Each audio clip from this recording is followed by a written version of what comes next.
Ça peut aider ensuite, faciliter en tout cas la communication, au moins sur les groupes Facebook. Alors une entité pour moi, c'est forcément une énergie pure qui n'a jamais connu l'incarnation terrestre. C'est ce que certaines personnes vont appeler des anges, voilà, ce sont des énergies pures. Les élémentaux, par exemple, aussi, sont des entités, hein, ce sont des inhumains, voilà, on peut dire que ce sont des inhumains. L'entité également, c'est pareil, hein, on rebondit un petit peu sur la question par rapport à un esprit et tout ça. Un esprit, nécessairement, est un défunt. Voilà, un esprit est nécessairement pour moi un défunt, donc une personne décédée. Et l'entité se différencie, ça aussi, hein, c'est une chose qu'on me demande assez souvent au niveau de la distinction entre les entités et les esprits.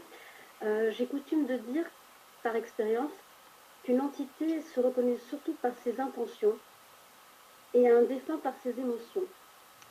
Un défunt, c'est un esprit qui, qui retrouve un petit peu les mêmes états émotionnels que de son vivant de l'autre côté, et il a pour fonction petit à petit de s'en défaire.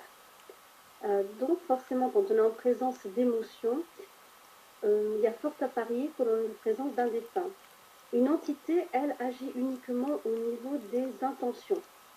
On parle toujours de bienveillance, de malveillance. L'entité, on va dire, concrètement parlant, elle a une finalité, elle a un but à atteindre avec vous, que ce soit pour vous construire, soit pour vous démolir. Et donc, cette entité n'a pas besoin d'être dans l'émotionnel, dans l'affectif avec vous. Voilà, soit elle veut venir, soit elle vous dit bien, elle vous aide à progresser. Tandis qu'un défunt, même si un défunt peut être hostile, voilà, c'est une part émotionnelle qui le conduit un petit peu dans ses élans, aussi ses intentions, certes, mais il est plus dans l'émotionnel et on peut toujours arriver à raisonner un défunt, à discuter avec un défunt, alors qu'une entité, une entité foncièrement malveillante, comme on peut en définir vraiment comme tout ce qu'on pourrait dire de démoniaque, voilà, pour faire plus général, une entité, vous aurez beau travailler avec elle, elle ne changera pas. Fondamentalement, elle est ce qu'elle est, donc elle n'a pas besoin de changer. Je regarde un petit peu au niveau des questions là pour rebondir. Donc, pour juste finir là sur la question que j'avais reçue en MP, la différence entre entité, esprit et âme. L'âme par elle-même se compose, pour moi, de tous les états d'esprit, puisqu'on parle même d'état d'âme, mais l'âme se compose de tous les états d'esprit que l'on a été par le passé, donc tout ce qui est au niveau des vies antérieures, et la personne, l'individu que l'on est aujourd'hui.